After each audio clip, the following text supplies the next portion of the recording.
It's either that or you can come into my apartment and play bar mitzvah. Speaking of which, the CD's really great. I was actually trying to deconstruct. That they're responsible for such hits as Reeling in the Years, Ricky Don't Lose That Number, and Hey 19. And they're out now with a new album called Two Against Nature, which took them about 19 years or 20 years or so to make. What is up with that? Why did it take you so long? Well, we didn't do much the first 17 and a half years. We were just thinking about it.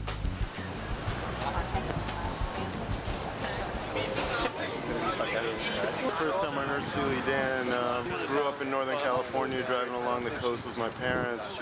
Just hanging out in their pickup truck, driving through the woods in rural Massachusetts, and they popped in a tape. I was in the back seat of my mom's car. We were going to school, and the first song I heard was Ricky Don't Lose That Number. First Steely Dan experience, I was 15. I was rummaging through some of my mom's old tapes, and happened upon Asia. I was a fan since then. In a bikini by the pool listening to Hey 19 when I was 16. And I didn't get it. Feels like I've always been listening to Steely Dan. I was listening to it when I was living on my friend's brown sectional sofa. Which friend? Tina Holt. When I was a little kid, I heard, I think it was The Year of the Cat on my, my father. That's Al Stewart. No. Year of the Cat. It is. Yeah. When we first heard Steely Dan when we were 17, we went to a concert in Shoreline Amphitheater. So you heard them live then? Yeah. What do you remember? I remember, you tell them. The whole audience is going like this. It was great. Yeah.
Thank you very much. Green earrings, thank you. Appreciate it.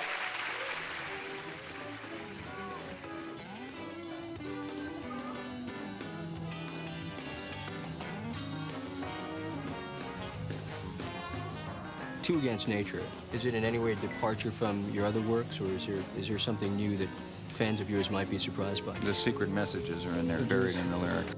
Walter plays most of the guitar solos.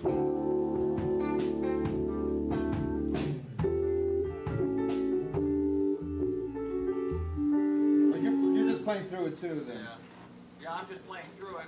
We'll just hold it so Ricky can go right through it. I guess I was 9 years old or 10 years old, and I was given my grandmother's radio and got to listen to, tune in at rock and roll stations, which included all kinds of weird New Orleans stuff and doo-wop stuff and jazz. It was so exciting. Yeah, it was so incredibly exciting, and it also had a sound to it, incredible, ambience that, obviously were parts of whole styles and musical traditions that I knew nothing about. Full of emotion. Sex and emotion and, weird teenage lore. Cousin Dupree is kind of a traditional, fun country sort of tune, and yeah, we have a little story in there, that's maybe a little, as my father would say, risque.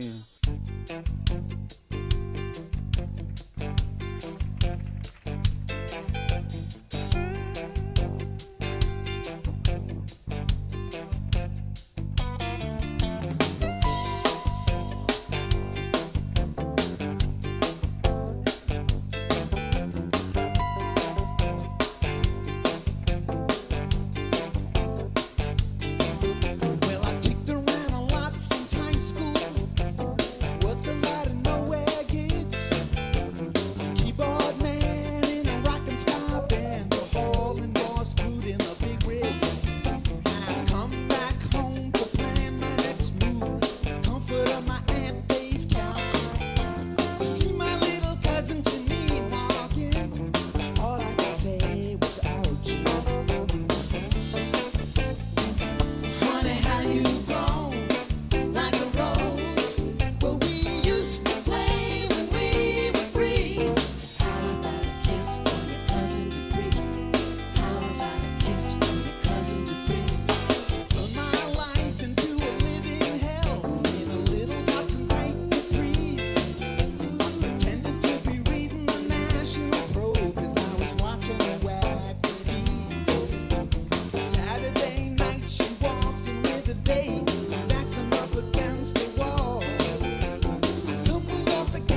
Thank you very much. Cousin Dupree.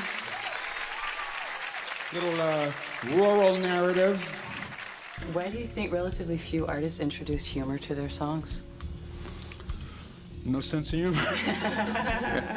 Did you, when you came together for this album, did you bring your wealth of knowledge from your previous work, or did you feel that you had evolved as musicians and you wanted to try something new, completely new? Did we learn anything from that other stuff? I think we probably did, but we forgot a lot of it as we were going along. So which of the previous albums do you regard with personal most satisfaction, and why? I think Kind of Blue was my favorite. Okay, this is something, an idea, the long cherished idea of Donald and mine, that we would have our own public access TV show. Good. Great.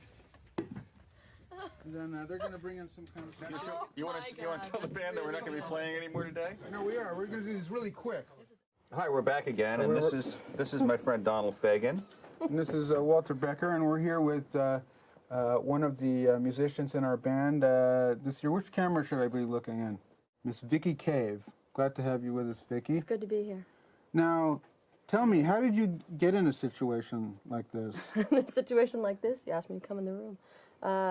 Well, I meant more generally speaking, you know. Generally, like... What were you doing right before you were in our band? Right before I was in your band, I was, and still am doing cabaret. Cabaret. I actually knew that, but for the sake of the show, I wanted to just ask the question. Yeah. All right, get out of here, okay? And Thanks, send guys. someone else in, okay? Yeah, really. Send Carolyn in, I actually, will because... send Carolyn in. It should be far more interesting than I Okay.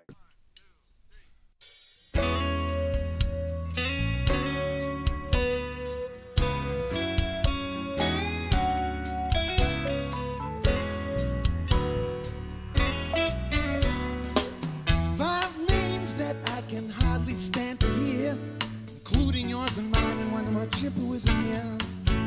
I can see the ladies talking, how the times are getting hard, and that fierce excavation on Magnolia Boulevard. Yes, I'm going insane. You know I'm laughing at the frozen rain, and I'm so alone. Honey, when they gonna send me home?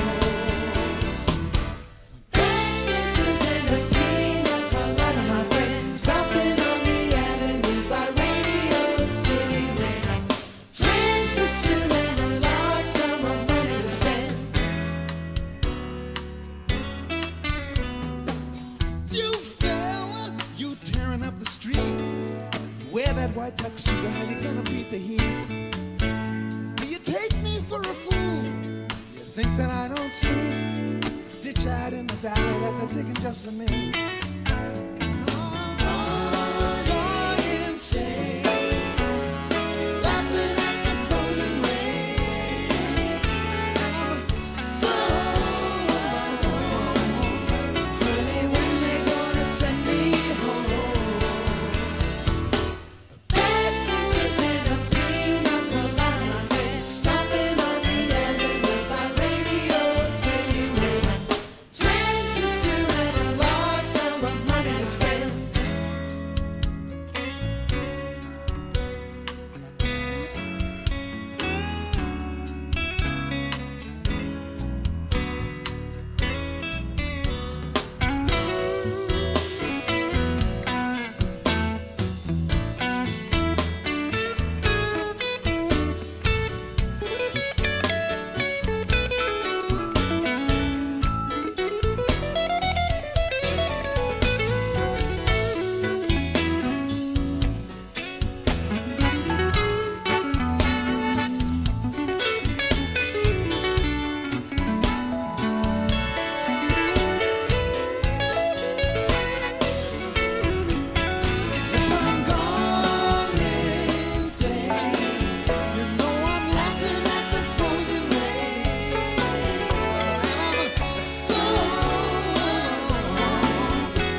Thank you. Bad Sneaker. That's a real New York sort of number.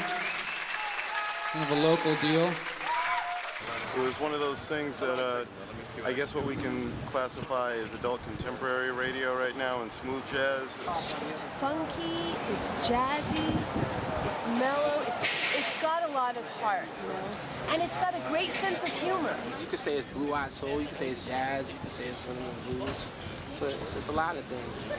It's really the Fagan riffs and old Michael McDonald voice. A lot of nice chunky horns, smooth horns. That was good stuff. I guess the voicey falsettos, man, you know. It still rocks, you know what I mean? It still rocks and funks at the same time. But I rank Steely Dan right up there with Madonna and Bach. It's some of my favorite music. And ironically, I just came back from a film festival out in the mountains. I rented a car. Of course, there's no CD player. So I stopped in the gas station, and what do I pick up? Steely Dan's Greatest Hits. It's just kind of like that chill-out music that just gives you the kind of that laid-back mood. It's always been it's been kind of timeless. It's fun. It's quite fun, and just sticks. Did they play Woodstock '94? No. No, they didn't.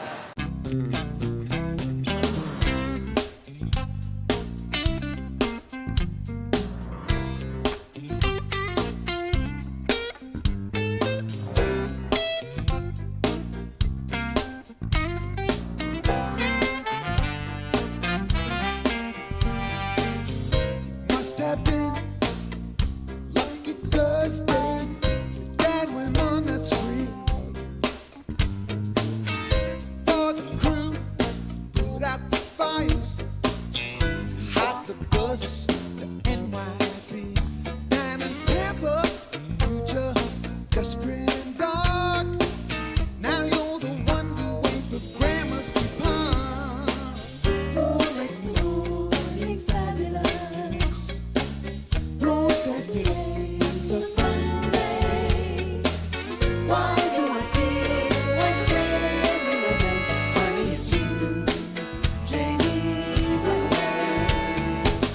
Let's grab some takeout from Dean and DeLuca. Hearty gulping wine. Be the showgirl, be Sinatra. Back in '59. Sweetness in here, gotcha. Long black gloves. Come to blue eyes, tell me, who do you love? Who makes the traffic interesting? Rescues a dreary Sunday. Who makes me feel like living again? Honey, it's you, Janie, run away.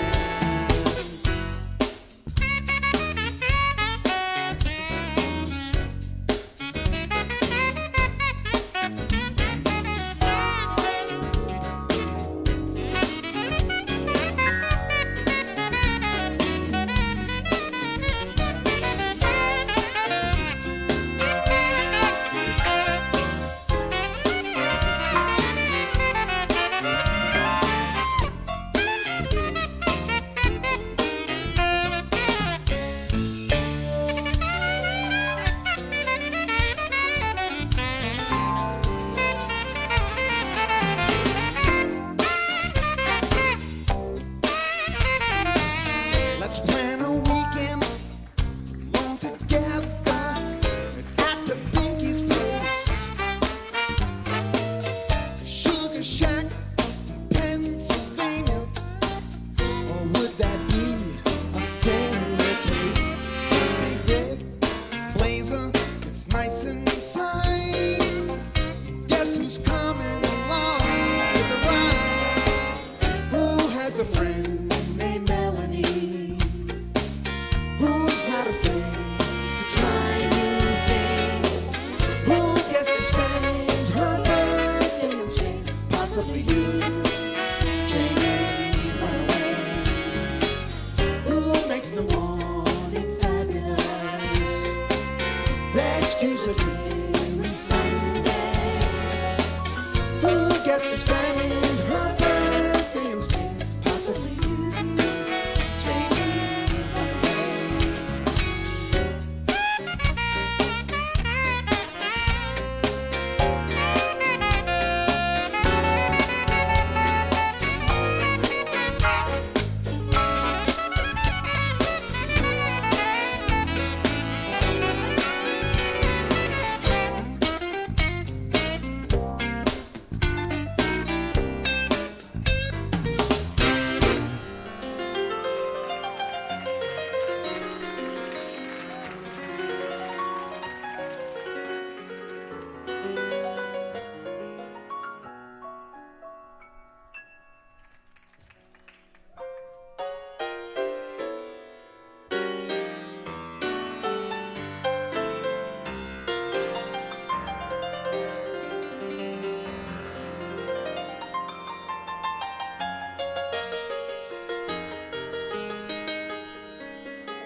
She plays like a Roman with her eyes on fire.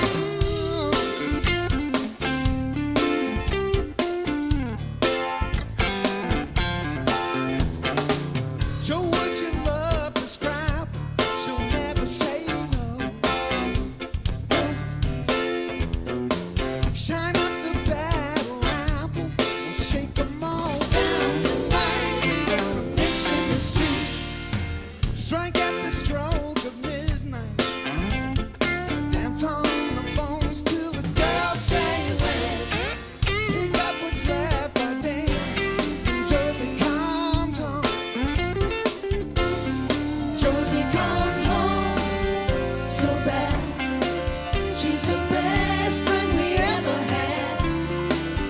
She's the wrong way, wrong one. She plays like a woman with her eyes on fire.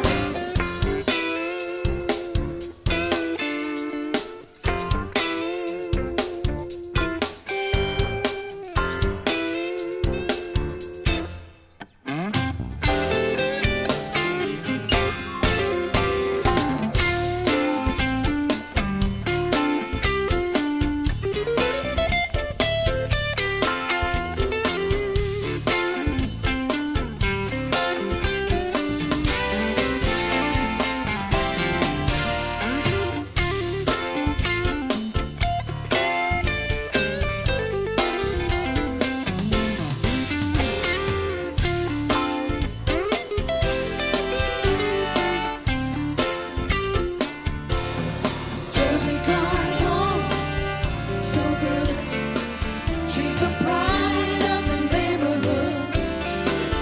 She's the wrong way, right one. She plays like a Roman with her eyes on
Thanks very much, Josie. Thank you. Thanks very much. But is the relationship between you and your instrument one just because it's like say you have an expensive bass and a much less expensive? Do you feel like more intimate with the more expensive one? Well, you should, but there's no, it could be, you can have like a plywood bass and it sounds great, but hopefully the more expensive instrument would be the better Right. one. So you could call it the relations of production, really. In a certain Well, sense. let's look at it this way. Suppose the bass was a hooker, right? Exactly. Let's say you got $1,000 a night hooker Right. versus $100 a night hooker, right? Right. The $100 a night hooker has what? A heart of gold, right? So That's which true. one? Which one? Which one do you take home, the mother? Speaking of mother, let's look at it from a Freudian angle for a second. Like, it's funny that Tom made that jump right there to mother. Yeah, from the hooker that's to why mother. I was aware of that too. But if you look at the instruments as like, especially like people have, guitar players have, 20, 25, 30, 75 instruments. Are these, transitional objects, that is to say fetishes, which goes back to something having to do with inadequate mothering or something like that? Can you repeat that? No. Okay. You lost I mean, me. in sort of the Winnicott sense of transition. Yeah, let's look at it in object relations. Object relations sense. for He's a coming second. from an object relations perspective what I'm on saying? this. In other words, rather than say, you know how when you're young and like so kids will have their blankie or their Yeah. teddy bear or I mean it's possible that you're an adult but you still have these things that you're attached to in a certain way which make you feel a certain way, you know what I'm saying? The need for the binky. Binky, right? That's the perfect example, the right? need for the binky. So is that nice ESP bass with the quilted maple top right. there? Is that a binky? That's Is that the binky question? number one. Binky number one. That's correct. Cool.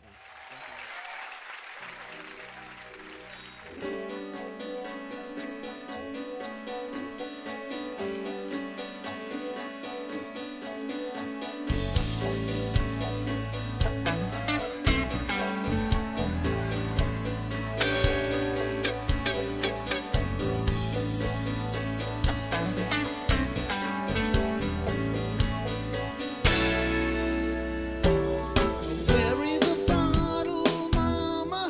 It's grapefruit wine. Take off your high heel sneakers. It's party time. Girls don't seem to care what time, as long as they play till dawn. Nothing but blues and Elvis and somebody else's favorite song. For some funked up music, she treats you nice. I said, feed her some hungry reggae, she'll love it twice. Girls don't seem to care tonight, as long as the mood is right. No static at all. Yeah, no static at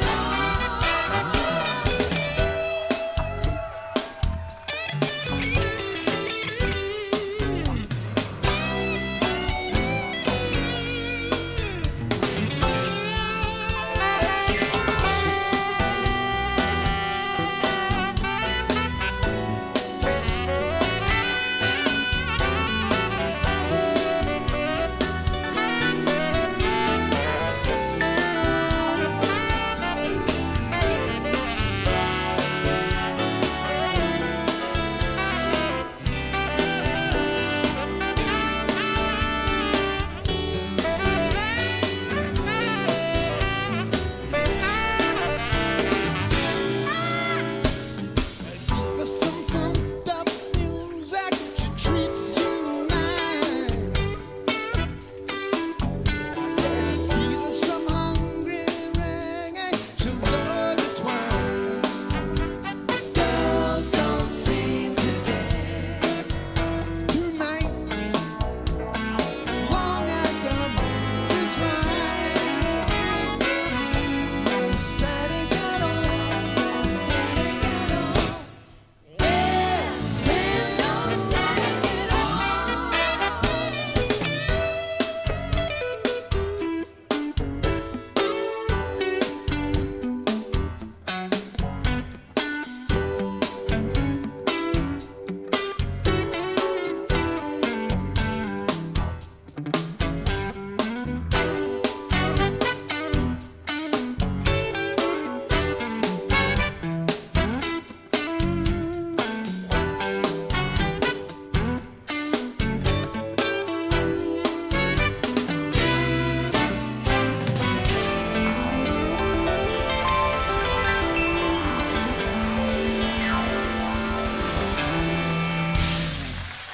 Thank you very much.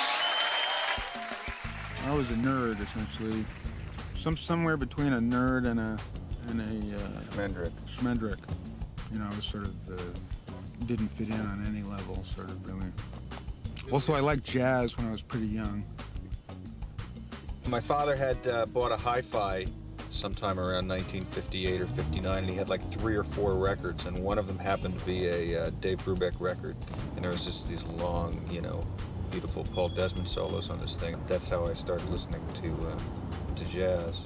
I mean, the two of them, they are such jazz buffs. It's ridiculous. And the irony is that a lot of guys who are hardcore jazz musicians sometimes dream of being like heavy rock and rollers. And in this way, these guys who are whatever, rock, pop, soul, they dream of being in a dingy basement playing an upright piano and like, you know, Wes Montgomery kind of guitar. So they just put together everything that they loved. Grooves, incredible. Both of them were literature majors or something, so they loved sort of storytelling and sort of jazz-influenced harmonies. It seems to me that they're doing is basically just writing from their heart and what they actually feel. Because it covers, as far as I'm concerned, so many different areas. You know, there's a bit of R&B, there's a bit of jazz in terms of a lot of the chord progressions and the way they kind of glue them together. But then they'll turn around and do a blues.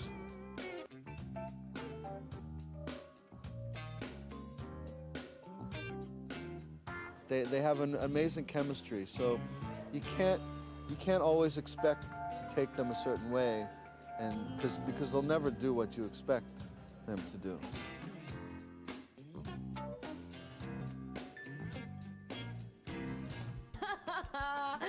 Donald reminds me of my dad. I find them both easy to be around, but I get that Donald's shy and, like my father, very witty and very at home in his work, you know, very just made of music through and through, both of them.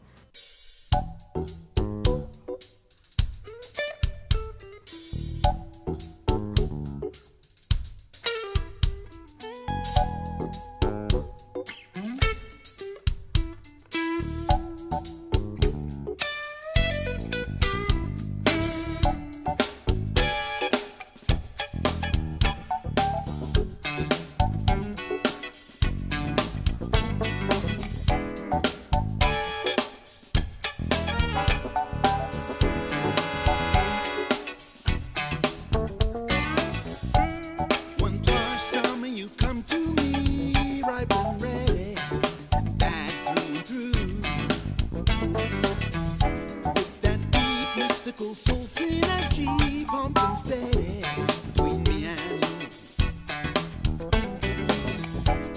Loving all the beautiful work we've done, carrying me up, and it's barely July. If we keep on bopping until Labor Day, little Miss Abby, bye-bye. What will it be? Some soothing herb tea that might be just the thing. Say we spike it with diluting, or else maybe tonight a hand of solid air. Flame is the game we call gaslighting Abby. It's a luscious invention for free when summer by the sea. The long weekend that's coming up fast, let's get busy. It's just too much to do. That black mini looks just like the one she's been missing. Feels good on you, good on you. There's a few items we need in town. I like you, girl. There's no time to waste. Such as fresh cable and 15-watt bulbs. 15-watt bulbs. It's a big old place, big old place.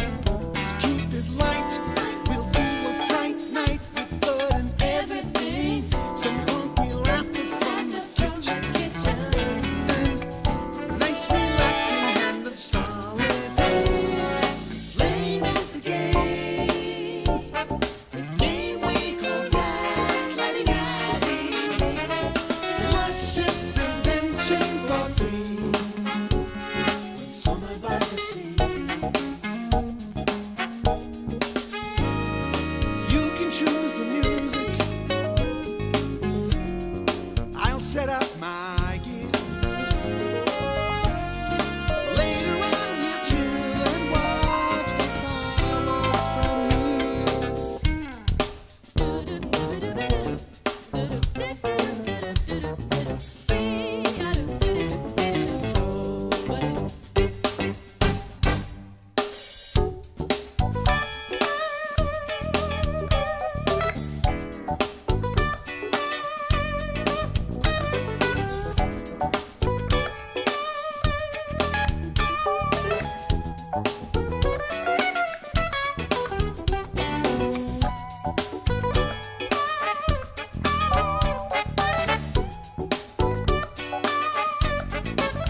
lot of the songs are more stories. Personal. Yeah. You know, Stories. than they've been. Not that they haven't been before, but I think like a lot of the older lyrics are about like sex and drugs. Maybe I'm wrong. Yeah. Oh no, they are. But you could talk to 10 different people, and you know, there's like 10 different interpretations. Yeah, interpretations of what the song is about. So I figured that maybe there's codes in the songs. It's the only one you've got. You might use it if you feel better when you get home. I always wondered, what does that mean? What are they talking about? For me, when I hear the lyrics, I don't usually laugh. Sometimes there's like a small weeping. And somebody said that they were aliens that were, or they were beamed up by aliens. That's why they have such good music and stuff like that. You know, it's very possible. Elusiveness. See, I always thought being like a backup singer, if, you know, we all did this full time, we definitely have to be in the CIA because this is the best cover you could ever dream of. You know? Exactly. And there's just so much downtime on the road. I'm not smart enough. We're all smart enough.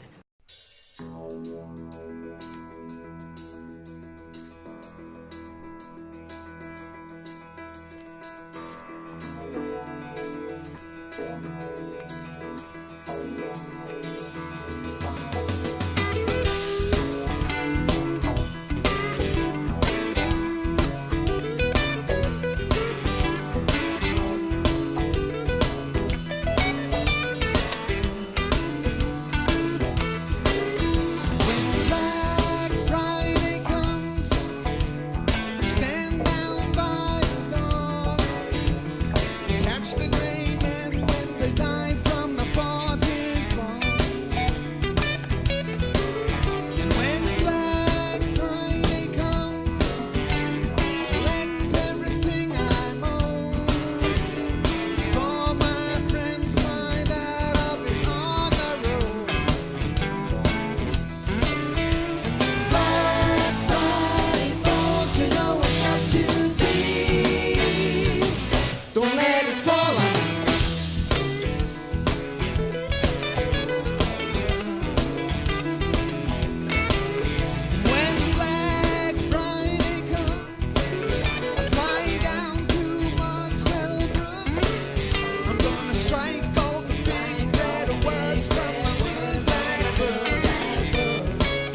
very much. Black Friday.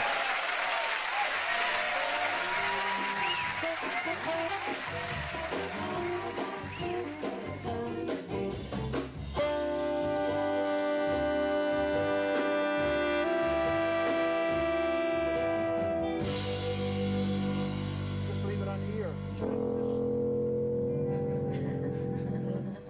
What did you feel? What did you feel about that? Yeah, that tempo is good. I like that you did do that. And I was just going to... You mean the E? None of that moving. You mean the E? Yeah, just Don't move. You telling me not to move? I'm talking about I can use tone when I move too. I just mean like... Oh, you want that whole... Okay. Okay, fine. You start to shun it. Okay, fine. Fine, man, fine. It's fine, okay? It's fine. So, I'm just saying like tone, like... Cornelius was talking about the fact that he plays in the subway regularly to get a certain feeling. So you think that's valuable? Yes, Cornelius has got some weird thing with the subways. Okay, fine, I won't move, okay? We're doing some interviews here. Gentlemen. Okay. What about us? Aren't you going to say hello to us? Well, I just meant in a general way, you know. Cornelius Bumpus. Are we rolling? Always. We're always rolling. Now, there seems to be, you know, sort of a, I don't know how to say it, a kind of how would you describe it, between Cornelius and some of the other band members, and maybe even between Cornelius and us, a kind of, I don't know, tension, or maybe not a real tension, it's sort of a faux tension, It's really. sort of a gruff repartee, I would describe it, you right. know? It's kind of, it's kind of like a camaraderie. I think we have to go back to in time. Yes. To if we're really going to shed any light on this. What was your first, Cornelius? What was your first professional engagement as a musician? This is from the tension thing back to the first gig. Yeah. Well, we're going to be jumping around in time. Don't let that bother you. I got you. Okay. It's just like a film. They can do that. You see, know? modern know psychoanalytic theory posits the notion that many of the keys to present-day situations are to be discovered in the past. My first gig. Exhaustive analysis of the events. And perhaps even going back as far as childhood. And that we don't have time to do here now. And that the unconscious always says yes. So be aware of that while you're digging. Can I go now? Okay.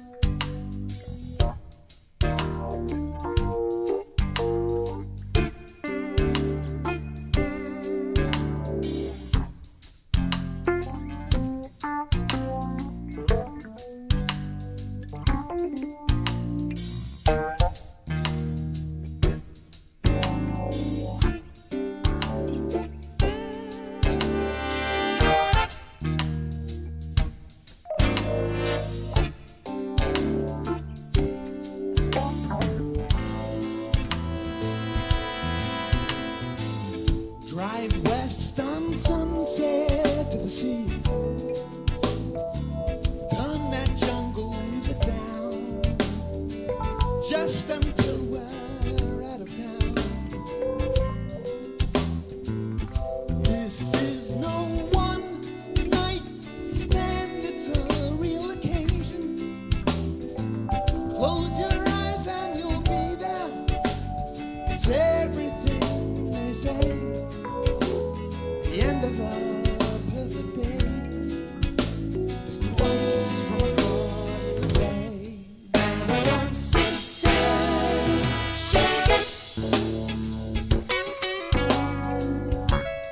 Babylon sisters, shake it. So fine, so young. Tell me I'm the only one.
shake it, baby, you gotta shake it.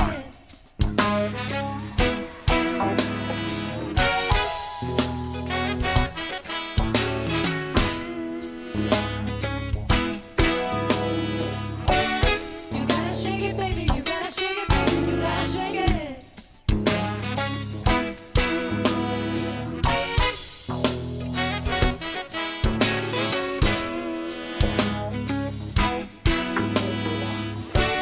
You gotta shake it, baby, you gotta shake it, baby, you gotta shake it.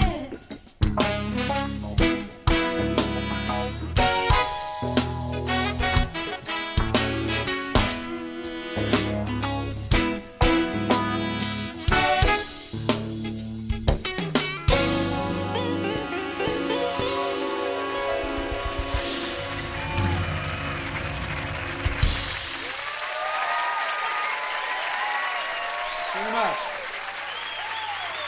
I'm going to take a minute here to introduce the entire band to my immediate right. A new member of our band this year, a wonderful guitar player, as you've already discovered, from New York City. Please welcome John Harrington.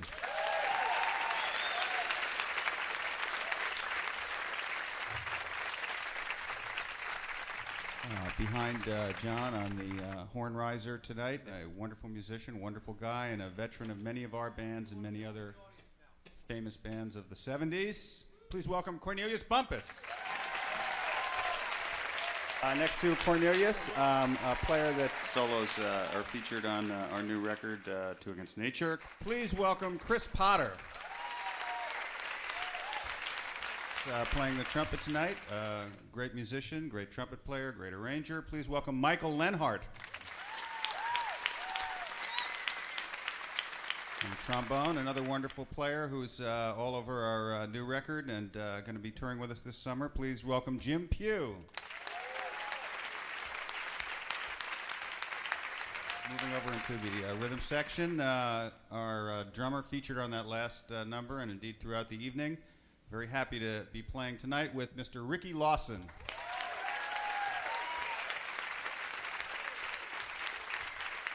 Another veteran of all of our touring bands of the 90s and on into the new millennium on the bass guitar. Please welcome Tom Barney.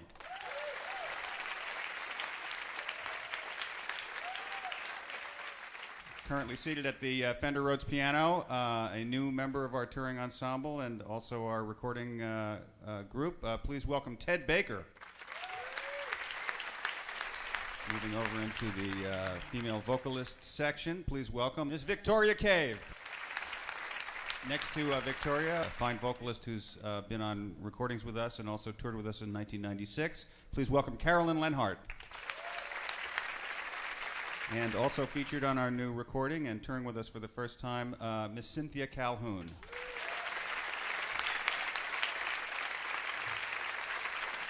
As far as Two Against Nature, I think the whole concept of it. This is my take on it. For this too. No, but I think it's all about like different people with alternative lifestyles. It's like, like Cousin Dupree is like, that's not in the norm. That's not every day, but it's just it's not. I'm saying these are not like their experiences, but I'm sure they read and they know and they all of this stuff and they're true stories.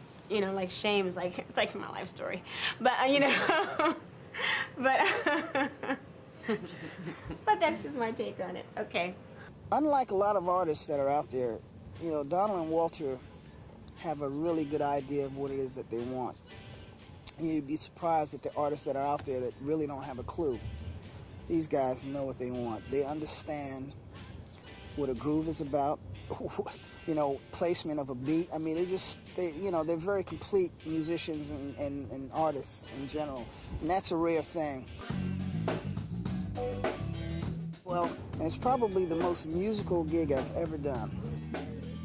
Those guys are like hand in glove, truly complement one another's personalities. Donald and Walter are the type of cats that they want you to bring what it is that you do to the table as well, to enhance whatever the songs are and what the music is about. And that I really enjoy about them. The way we actually ended up playing it was more, it wasn't really doing the ba-da-da-da, it's more just hanging on the chords, right? You can try, you know, kind of a break, Ricky, or whatever you want there. You know, just whatever feels good.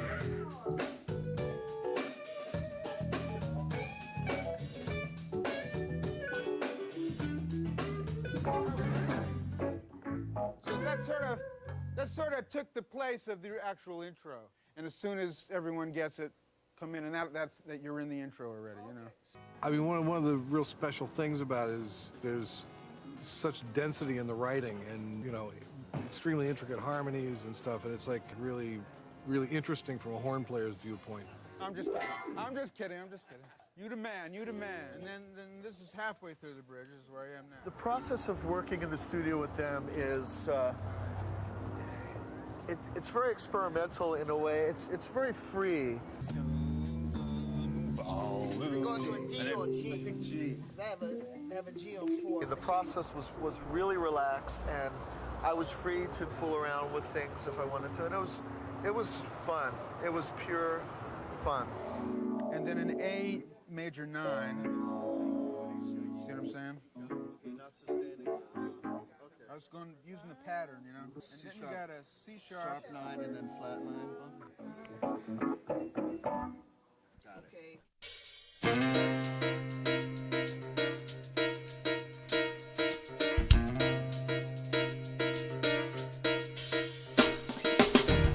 While the music played, you walked by candlelight. Those San Francisco nights, you were the best in town. Just by chance you crossed the diamond with the pearl. You turned it on the world. It's when you turn the world around. Did you feel like Jesus? Did you realize you were a champion in their eyes?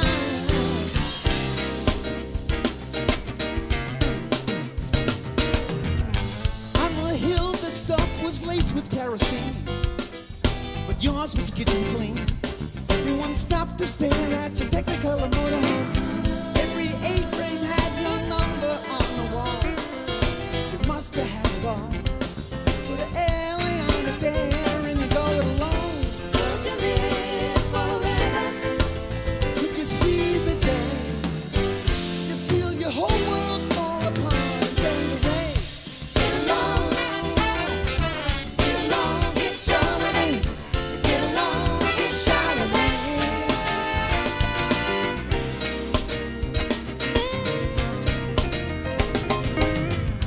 Now your patrons have all left you in the red. Your low-rent friends are dead. This life can be very strange. All those day-glow freaks who used to paint the face, they've joined the human race. Some things will never change. Some you were mistaken. You are obsolete. Get all the white man on the street. Get along, get shot away. Get along, get shot away.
Clean this mess up, else we'll all end up in jail.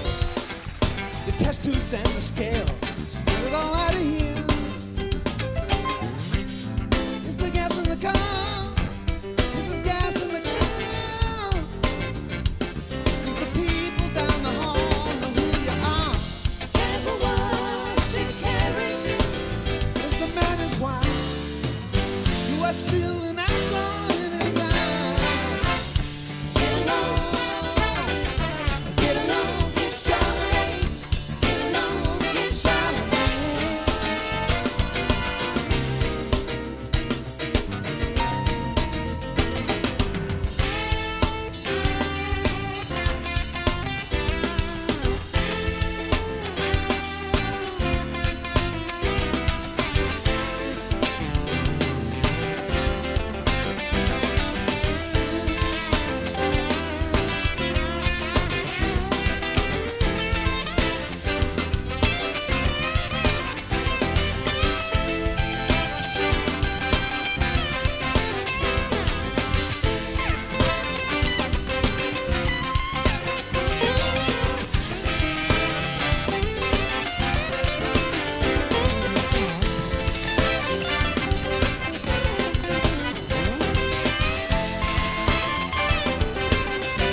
put some. Here's one, it's question 25 that Ricky spotted one here. What is the Steely Dan policy about intra-band dating? As opposed to contraband dating. Yeah, or extra band dating. Extra band dating is out. And didn't we have intra-band a, dating is No in. dating any Yeah. extra bands. we had a little memo about that on the website. I Yes, you believe, did. I've seen it. in '96. Yeah, it's under the, I think we called it the New Chivalry. And it was essentially a attempt to reinvigorate put some romance back in the touring process for us, mostly. There were some, some disciplinary measures in case some of the other band members, just crossed the line, We didn't want anyone making eye contact with No you eye know, contact with the background singers, that kind of thing. background singers and stuff like that. I don't think they were like to speak to them either. Well, certainly not.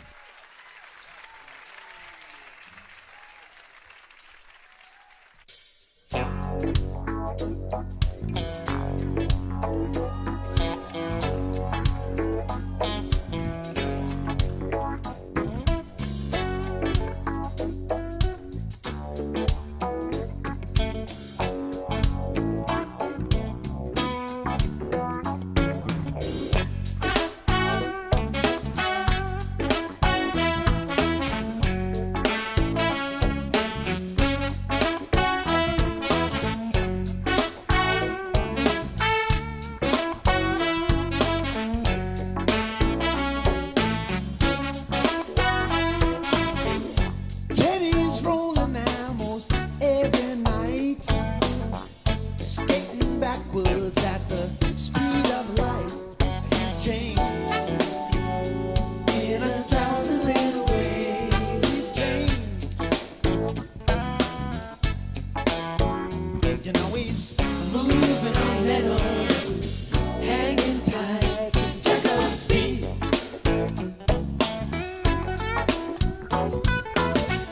Sheena's party, there's a case in point. Right winger who he is,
too.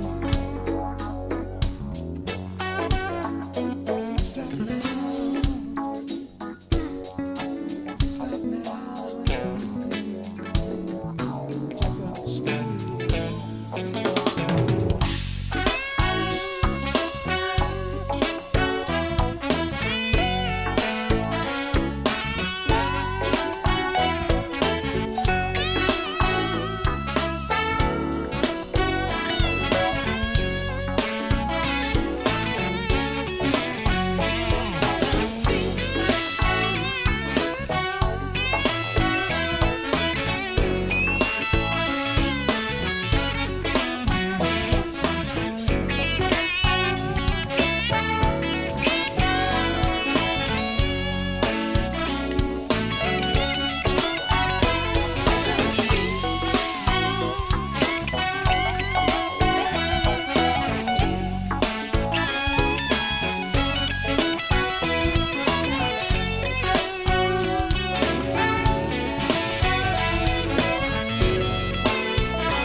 Please welcome Mr. Pete Bovo.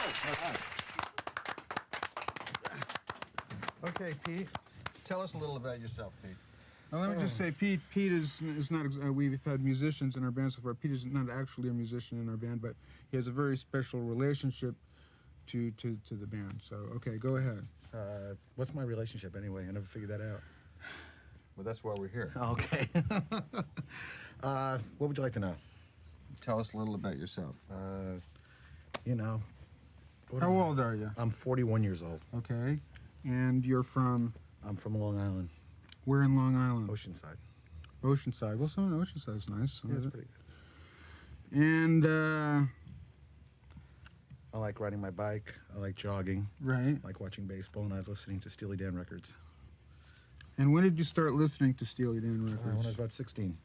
16, so That's a little early, isn't it?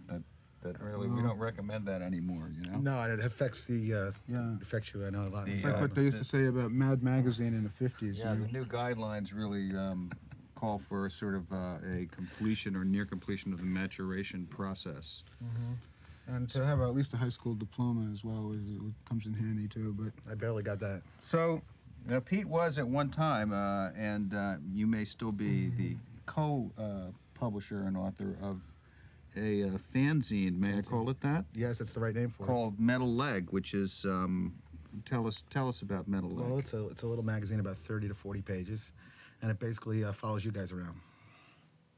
That's right, and it's got articles and it's got pictures, photos and false rumors, all manner of information in there.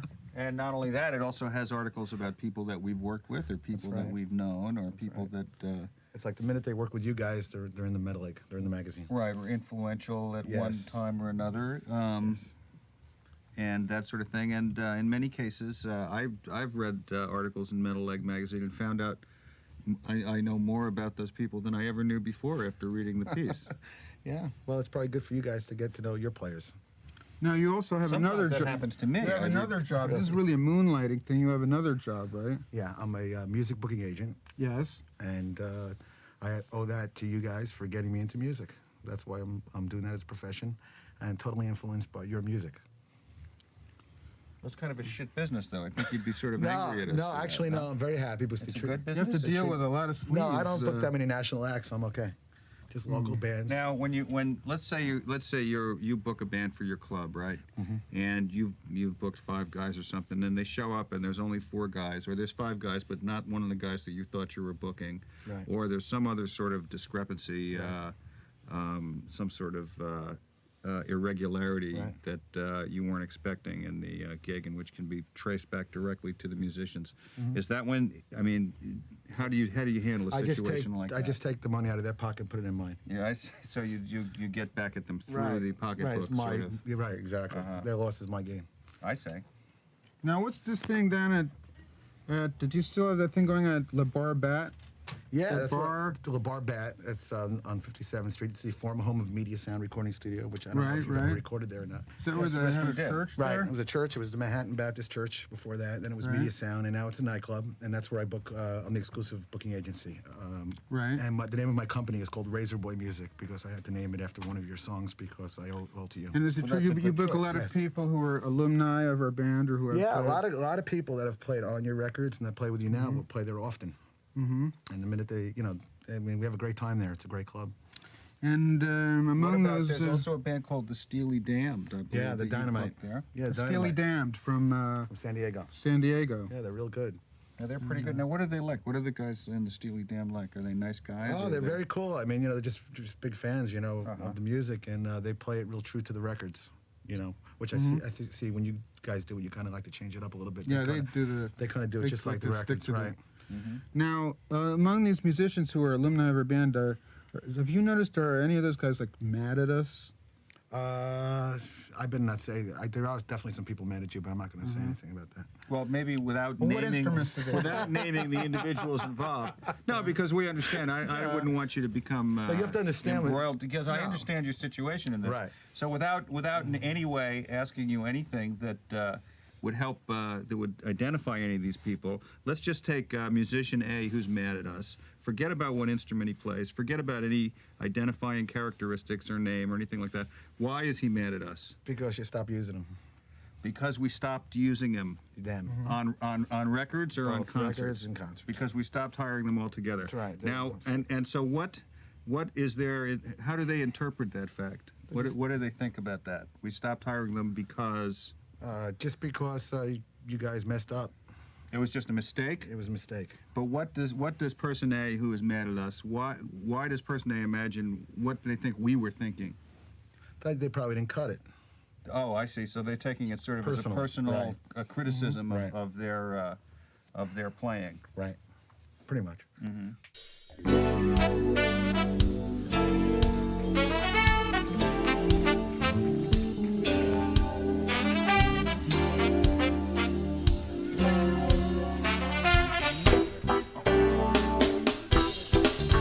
Seen your picture, name and lights above it. This is your big debut. It's like a dream come true. So won't you smile, again? They're gonna love it. I like your pin shot. Keep it with your letter. Done up in blueprint blue. Sure looks good on you. And when you smile, again, well, I love you better. Hey. You'll come back to you. Come back to you. Shine up, you see it all in me. Far and moving,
John Harrington on guitar.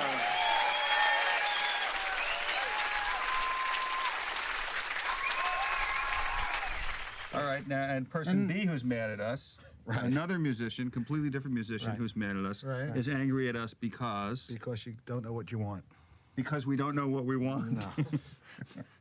That's a very fair criticism, I'd have to say, wouldn't you, Donald? Well, at this point, let me ask, say there were 10 musicians that you book that were alumni. Out of the 10, how many of the 10 would be mad at us? Probably about 3 or 4 of them. 3 or 4. Yeah. Under 50%. Yeah, I mean, you're doing okay in that. So it's about 35%.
you this thing with because I think it's sort of interesting, the guys that are managed. So here's a band that you've hired, there's say 7 or 8 guys in the band, right? 35% of them. 35% of them, you know, so 3 or 4 guys in a typical band. But you're sort of is mad at us. You're using. They're coming in, and they're coming into the gig now, and now they've got to play all our songs because that's what you hired them for, right? When we find the guys that are playing that are mad at you, we try to play your music between the sets to get them even more pissed off. Get them with the theory that will goose them on to an even better performance. You see, that's exactly what we think. That's what we do. That's what we think. That's why they're mad at us. That's what it is. You know? See?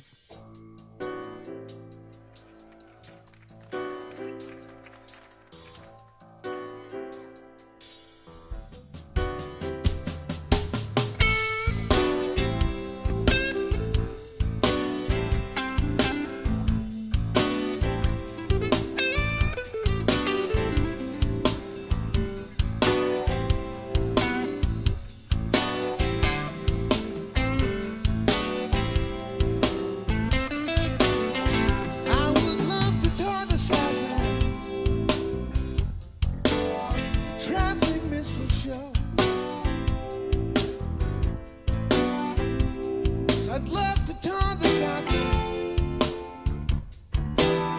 traveling minstrel show. Yes, I'm dying to be a star, make them laugh. Sounds just like a record on a phonograph. Those days are gone forever, over a long time ago.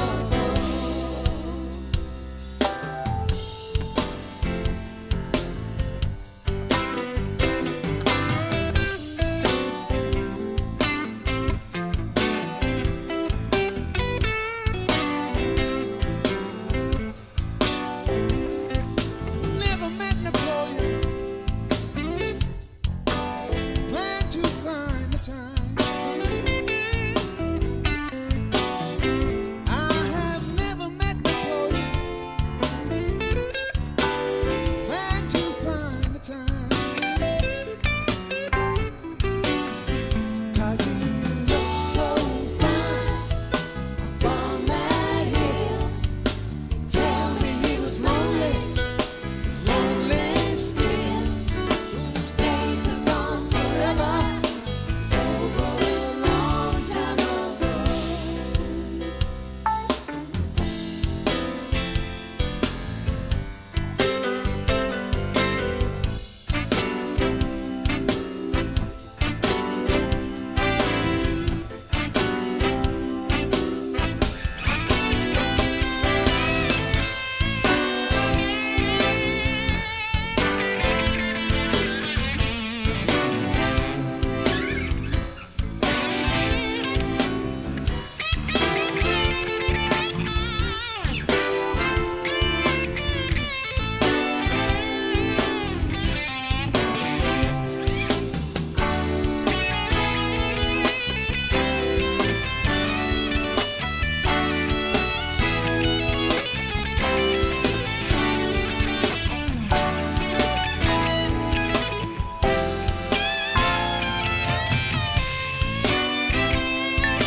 I stepped up on the platform, man gave me the news. He said, "You must be joking, son. Where did you get those shoes?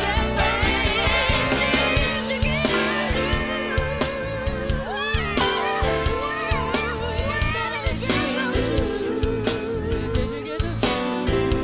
I see 'em on TV, movies show. Say the times are changing, but I just don't know. These things have gone forever, over a long time ago.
very much, Pretzel Logic. Things can be really exciting, but you have to work at it to make every day, interesting in a way. It's not interesting all by itself all the time. Not for me, anyway. And that's where irony comes in to a certain extent. And it's not that I think anyone really sets out to be ironic. It's a defense, against the sort of nature red in tooth and claw, Is there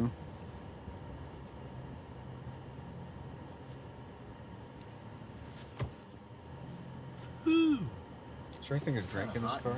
Yeah, really. Yeah, especially after that sentence. Yeah. Any sentence that ends with the word claw and then a quotation mark. Is there water or something?